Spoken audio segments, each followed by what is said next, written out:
Hello students, today we will talk about seventh day. सातवें दिन की अगर हम बात करें तो फ्यूचर टेंस की हम बात करेंगे। पीछे हम प्रेजेंट टेंस और पास्ट टेंस की बात ऑलरेडी कर चुके हैं, तो फ्यूचर टेंस की बात करेंगे। सो जैसे प्रेजेंट टेंस में 4 टाइप्स के होता है प्रेजेंट टेंस, वैसे ही पास्ट टेंस में होता है और वैसे ही फ्यूचर टेंस में 4 टाइप्स में डिवाइडेड होता है। जैसे future indefinite, future continuous and future perfect and future perfect continuous.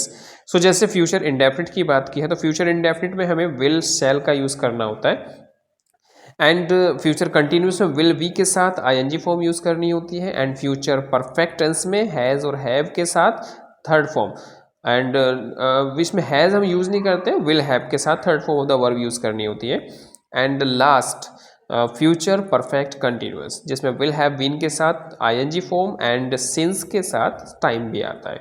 तो आपको ये सब समझ लेना है। ये 4 टाइप्स के आपको टेंस बता दिए गए हैं future tense.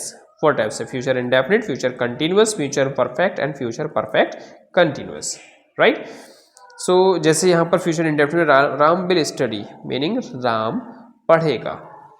Ram will be studying, Ram study कर रहा होगा। Ram will have studied, Ram study कर चुका होगा। Ram will have been studying since morning, meaning Ram सुबह से स्टडी कर चुका होगा या कर रहा होगा। राइट। तो यहाँ पर इस टाइप से इसको यूज़ किया जाता है। अब हम विल शैल के लिए कुछ सेंटेंसेज हैं उसको समझेंगे। लाइक फर्स्ट सेंटेंस, गोविंद जैसे कह रहा है, यहाँ पर हम कन्वर्सेशन के थ्रू बात करते हैं। लाइक गोविंद कह रहा है, फिर राम आंसर दे रहा है, गोविंद क्या तुम खेलोगे? It's mean will you play, क्या तुम खेलोगे?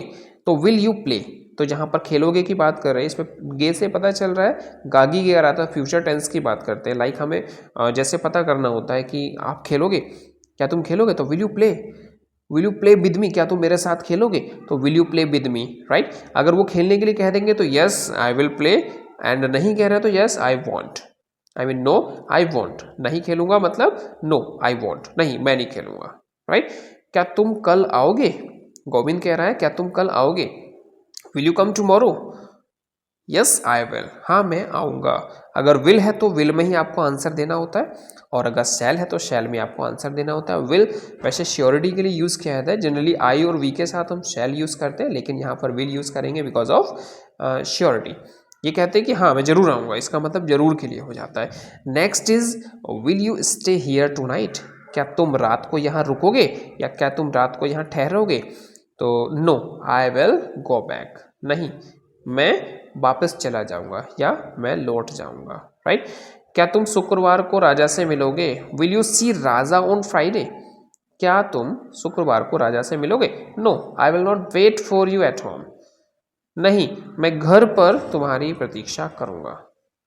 मैं राजा से नहीं मिलूंगा बल्कि मैं घर पर तुम्हारी प्रतीक्षा करूंगा। राइट। अब इसी में नेक्स्ट आ जाता है हमारा will be and shall be का यूज़ कैसे करते हैं। तो will be and shall be के लिए, जैसे अमिताभ कह रहे हैं क्या कल तुम इस समय गाड़ी में यात्रा कर रहे होंगे? तो क्या कहेंगे? Will you be in the train eight this time tomorrow? Will you be in the train eight this time tomorrow, क्या तुम कल इस समय गाड़ी में यात्रा कर रहे होंगे? Yes I will be about to reach Kanpur at this time tomorrow, हाँ लगभग मैं इस समय कल कानपुर पहुंच रहा होऊंगा, मतलब लगभग कानपुर पहुंचने वाला होऊंगा यहाँ पर मैं। And shall we not be playing a match at this time tomorrow, क्या हम कल इस समय मैच नहीं खेल रहे होंगे? तो क्या बोलेंगे? Shall we not be playing a match at this time, क्या हम कल इस समय मैच नहीं खेल रहे होंगे? यस वी विल बी, हाँ हम खेल रहे होंगे। एंड अगर सेंटेंस आपसे पूछा जाता है कि क्या हम शिमला बार बार आते रहेंगे? Shall we be coming to Shimla again and again? No we won't be, नहीं हम नहीं आएंगे। तो वहाँ पर क्या यूज करेंगे? We won't B.